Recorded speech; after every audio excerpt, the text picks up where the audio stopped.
Hello, everyone. Thank you so much for joining this lecture series. In today's class, we will be discussing about the stages of development of international relations. International relations is a very young discipline in the field of social science and had its genesis in the first half of the 21st century. 20th century and attained its adulthood in the post Second World War. The first stages of development of international politics runs into the end of the First World War, and in this stage, international relations were taught by diplomatic historians who were more interested in history than in politics. So their concern was more about the history, the past event of international relations, the description of past events, rather than the analysis of the present one was the core study of international politics then. Because of this, during the second stage, after the end of the Second World War, current affairs was stressed and it was more of a political approach than historical approach.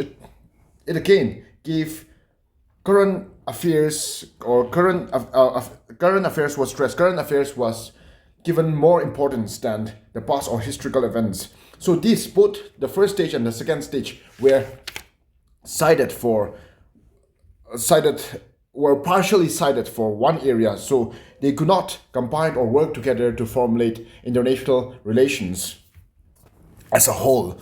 The third stage began after the First World War and continued to exist throughout the interwar period, that is between First World War and Second World War, and even after it continues. The objective of this stage, which began after First World War, so you have to remember, after First World War, what happened during the First World War? What happened during the First World War? During the First World War, there were many casualties, loss of life and property, as a result of which humanity wants to reform. They want peace. They want order, free of war and conflict, peace. In order to establish this, they need international organizations and international law, as a result of which International League of Nations came into existence. The thrust during this period was not to understand the nature of international relations, but to develop legal institutions and organizational device.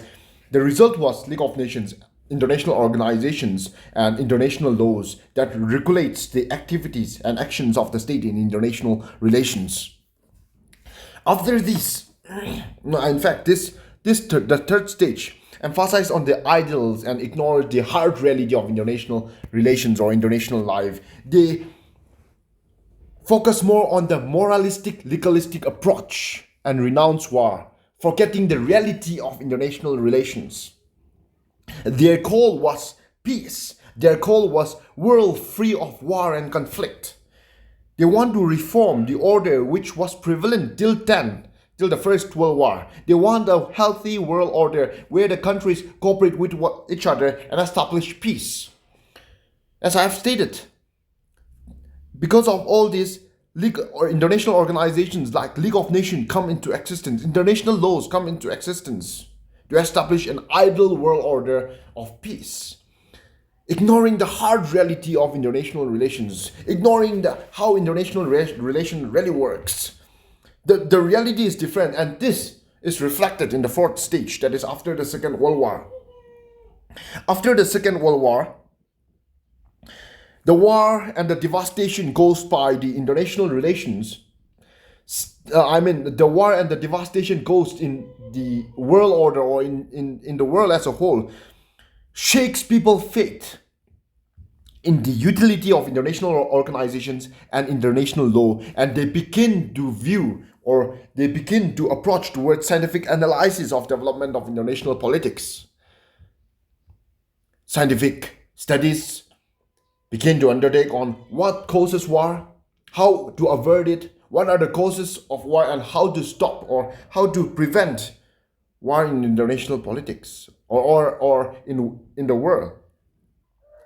The objective during this period was to understand international problems, not to praise and condemn them, neither to go for it nor against it, but to understand why there was problem and how can we solve it. During this, in order to understand the problem of international politics, many theories came into existence. One such was the realist theory. Later we will discuss about the deterrent theory. Deterrent theory talks about policy of developing a lot of military capability so that other countries will not attack your country. That is deterrence theory, more or less, particularly in the area of nuclear strategy and nuclear arms. In this stage, there we also saw the development of the game theory, zero-sum game approach and all. But one significant development during this stage was the realist approach. The idea of realist approach became from the thoughts of Western political thinkers like Thomas Hobbes, Machiavelli. Earlier in the 50s and 60s, this was developed later by E.H. Carl, Hans Morgenthau, Kenneth Waltz Thompson, Henry Kissinger, and all. So according to the realist, in international politics, power is the means and power is the end in itself. Realist states that nations will do whatever it takes so long as it serves the interest of that particular nation. It will go for peace, of course, so long as it serves their interest. Yeah, but if it does not serve their interest, it does not care, even if it goes for war and aggression. Nation will do whatever it takes so long as it serves their interest. But if it does not serve their interest, the nation will not go with the policy of peace. That is the realist approach. The reality of international politics is different as described by the idealists or the establishment of international organizations like League of Nations, where in the third stage their belief was reform, world order, war, free from war and conflict. The fourth stage was no, it's not that. The fourth stage was nation will do whatever it takes so long as to secure its national interest. Nation will also engage in war if it serves their interest. United States of America may talk for peace, may want to establish United Nations so long as it serves their interest. But if it does not so serve their interest, it will go and attack Iraq. If it does not serve their interest, Russia will go and attack, will intervene in Afghanistan, as it happened in the late 1980s, which we will discuss in the subsequent stages. So let's move to the next stage, that is the fifth stage. Before we move on to this fifth stage, let me also highlight that during the fourth stage, that the 60s and 70s, 50s and 60s, we also saw the development of game theory, which we will discuss in the subsequent class. The Marxist scholars retained their view about the inevitability of communist victory over capitalism. They interpreted international politics as inter-class solidarity combined with inter-class war wage. So what this point is trying to suggest is there was also a new perspective in Marxist scholar when they view international politics. During this stage, we also saw the end of Cold War, end of history. Beginning of end of Cold War. One stage, the first stage of end of Cold War. Of course, the new Cold War emerges in the late 1970s and 80s. And then continue with till the late 80s and end in the 1990s. Let's move to the next stage, that is the fifth stage, beginning from the mid-60s to the 70s. During this stage,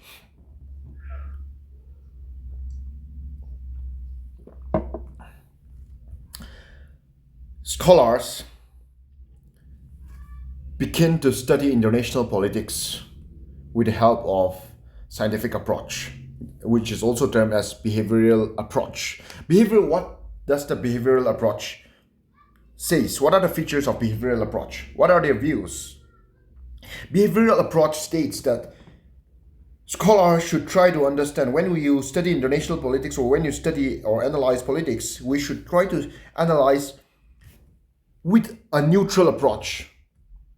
There shouldn't be any value based on it. An individual should stay neutral when they try to study international politics. That is one of the characteristics of behavioral approach. There shouldn't be any value applied in international when you study international approach. The country or the scholar should stay neutral when they study international politics or when they study politics. So it's scientific based. There should be no moral values, or there should be no values when you study international politics. During this stage, the nation state seems to lose its preeminence. When in the earlier class we discussed that nation state is the primary actor in international relations. During this stage, many other actors comes into the picture in international relations, like the MNCs, non-state actors. And because of this, during this stage, nation state seems to lose its importance. But we will see in the subsequent stages whether it really does so or not. Attempts were made by scholars to search out the real forces of international politics and the more relevant unit and analysis, such as small groups, transnational actors or transnational organizations, bureaucracies, non-state actors like international organizations, institutions, multinational corporations. Attempts were put in whether these non-state actors really play a role. How big role does this organization play? Do this organization play in international politics? Attempts were made. And it was realized that in spite of these new factors in international politics, the state or the nation state continue to be an important actor in international politics. Nation state remain intact and their interest supreme. And their interest supreme. Nation state continue to be the primary actor, although many other non-state actors comes into existence. During this stage, we also saw the emergence of neoliberalism, which is also termed as transnationalism, owing to the ongoing international economic change. Neoliberalism often talks about the policy of globalization, transnationalism. So it's no longer between states, it is globalized. And with globalization, many changes comes into being in international relations. Keohane, Joseph Nye formulate complex interdependence that includes transnational relations, economic interdependence, security communities, international organizations, and the border concept. So during this stage, many development took place. In the 50s and 60s, we saw the Cold War. Then in the 60s and 70s, we saw Titan. Titan is a French word, which means, we will discuss in the subsequent class, but Titan is a break from Cold War. A short period of peace and order prevailing in the world order before new Cold War emerges. Then we also saw post-behavioral scientific study. Behavioral approach try to study international relations or theory with the help of scientific approach, ignoring values. But post-behavioralists states that no, we cannot ignore the values, some of the principles, core principles of human values or international values while discussing international politics or politics. So post-behavioralists studies international politics with the scientific study along with the help of values. Then we also saw, in this stage, we also see development of dependence theory, which is a Marxist theory. Then North-South conflict, disparities of global income and standard of living, North-South disparities, the global North and the global South, basically the European countries and the Latin American, Asian countries, their disparity between these two countries. Other concepts used and studies were neo-imperialism, a new form of imperialism.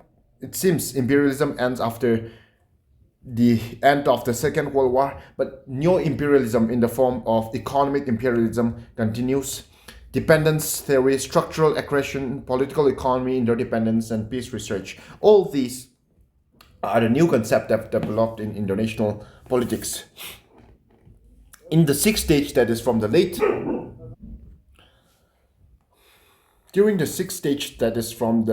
70s to the first half of the 80s, we saw another development. During this period, doubts were raised on the effectiveness of deterrent, and the new Cold War also emerges. And during this new Cold War, Soviet Union, that is in the first half of the 80s, Soviet Union intervened in Afghanistan. That is again in order to secure the interest of the Russians. We also saw Ronald Reagan administration of the US, where he threatened the world with Star War program. economic issues, ecological and environmental problems. Ecological and environmental problems became the concern of the whole world, and the study of international relations was influenced by this factor. During this stage, we also saw the emergence of realism in the form of neorealism, neoliberalism, and neorealism emerges, and neoliberalism and radicalism faded. During the heyday of the Cold War, most of the third world countries shunned military alliances, power struggle, strive for peaceful atmosphere by adopting and propagating non-alignment. This policy of non-alignment was the core idea of the Indian leader led by third world leaders led by Jawaharlal Nehru, Tito from Egypt, and you also have the Indonesian leader Sukarno. So the third world countries neither aligned with United States of America nor aligned with the USSR-led communist country, but decide to stay neutral. And when they decide to stay neutral, it means they shun from military alliances, power struggle, they strive for peaceful atmosphere, and do not engage in any military alliances or power struggle with any of the two blocs. The seventh stage began in the mid 1980s when Mikhail Gorbachev came to the scene, and Mikhail Gorbachev puts forward a very remarkable policy where he says, where it is put as Mikhail Gorbachev new political thinking. The new political thinking recognizes balance of interest instead of balance of power. It recognizes cooperation instead of confrontation, internationalization instead of nationalization, disarmament instead of armament, de-ideologization instead of interstate relations,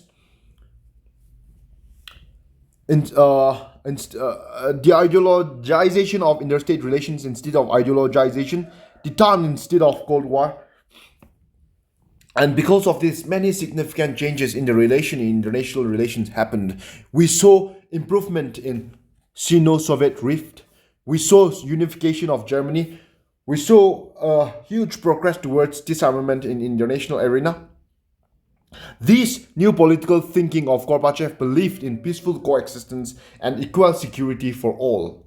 Peaceful coexistence. Countries, nations should coexist each other. We are dependent.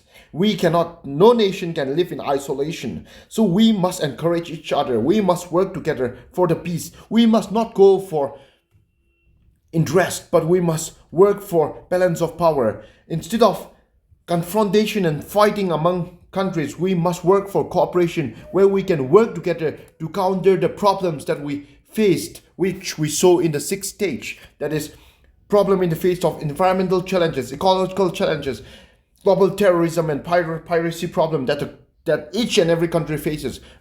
The world must work together for disarmament, towards disarmament instead of armaments. We cannot, in a nuclear world, if a country loses, there is no winner. What I'm trying to put it as disarmament. We should work for disarmament, because what this stage or Gorbachev is trying to put is, in a nuclear war, there is no winner in nuclear war. There is no winner in nuclear war. So nations or country must work for disarmament instead of armament, de-ideologization instead of ideologization. It's not really ideology. There is no difference in communism or capitalism. Ideology should be done away with, and we must work for the betterment of mankind, betterment of humanity. We must work for peace instead of confronting each other. So, because of this non-proliferation, new political thinking, many positive impacts were seen in various areas in international relations, which is reflected in, as I have stated, Sino-Soviet rift, unification of Germany, progress towards disarmament, and we also saw the improvement of relation between United States of America and USSR in the late 80s.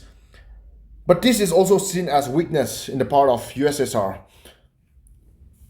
which results in the early 1990s where we saw the collapse of USSR, and there was only one polar world, that is the unipolar world of United States of America. In the ninth stage, we saw the international relations witness another turning point in the disintegration of the Soviet Union as a superpower. Earlier, there was bipolar. After the end of Second World War, we saw during the Cold War period, we saw two powers, that is Soviet Youth Bloc, Soviet Union-led bloc on the one hand, and United States of America-led bloc on the other hand. We saw two superpowers. But after the collapse of USSR or disintegration of USSR, which is also called as the Soviet Union, in the 1990s, we saw the end of bipolar world, and we saw the emergence of United States of America as the sole superpower, which is termed as unipolar world. And during this period, the third world countries faced the worst economic crisis, as a result of which many of the third world countries, like India itself, go for globalization, liberalization, and privatization in the 1990s.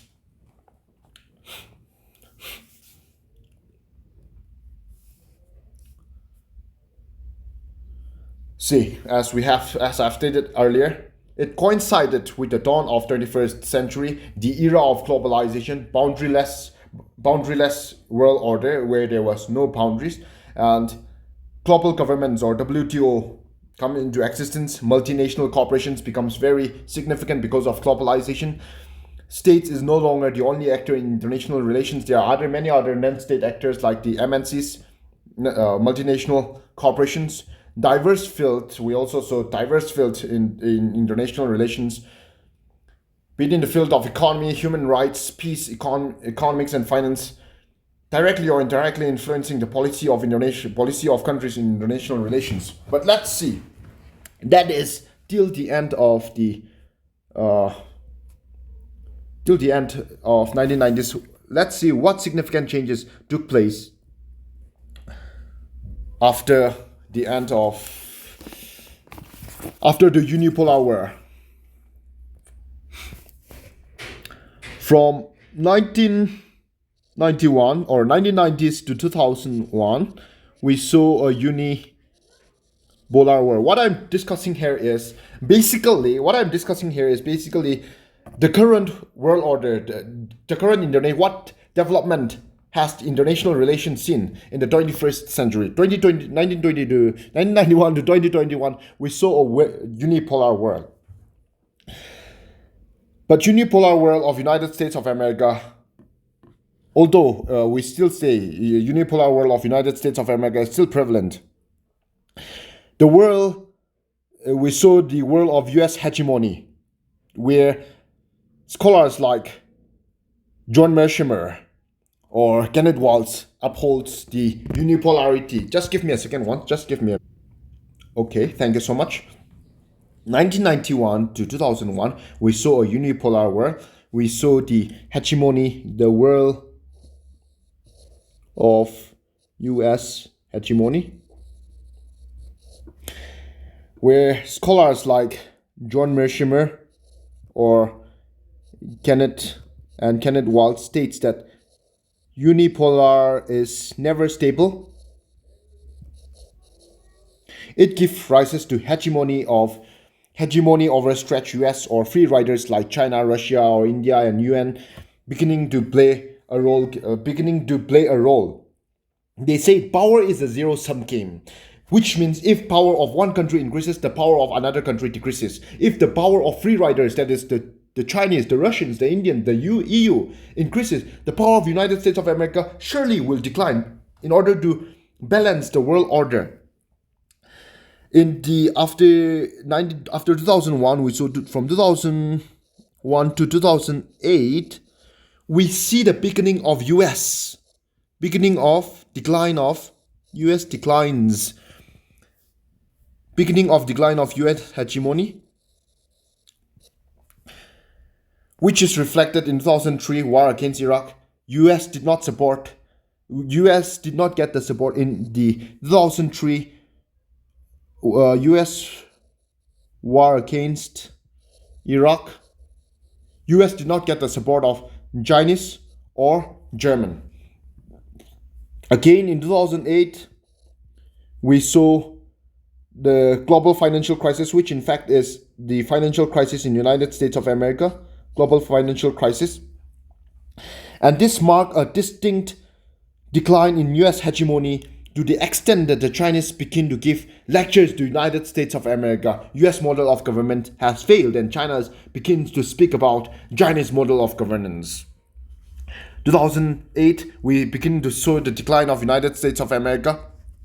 2009 and 10, US begin to withdraw from world affairs and begins to focus on its internal development. We also saw India, US at one point in time was not focusing on India at all. It was Asia Pacific. After 2009, after the US Asia pivot policy, United States of America beginning to strengthen bilateral alliance and deepening working relations with Asian countries, with India. They also changed the term Asia Pacific to Indo-Pacific. Now India begins to play a role in US relation against China. We saw the rise of China, especially in economic fields, which scares the United States of America. And in United States of America, in order to secure its interest, has to befriend China. Has to befriend India in order to counter China.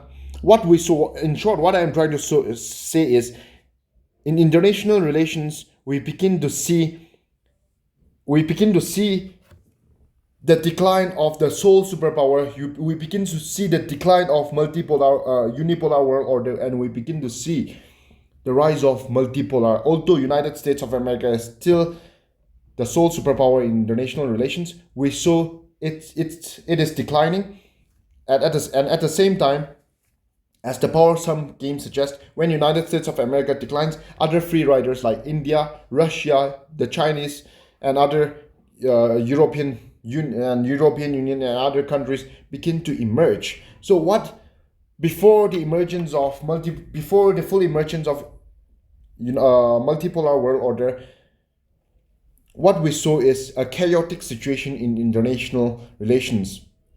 This is again well reflected during the time of COVID, but this we will discuss when we discuss about the changing world order in international relations. So stay tuned, and thank you so much for your kind patient listening. This is all for today. If you wish to screenshot some of the points, then you may do so. Otherwise, that is all for today. Thank you so much for your kind patient listening. We shall meet again in the next class, and in the next class we may take up a new topic. Thanking you once again.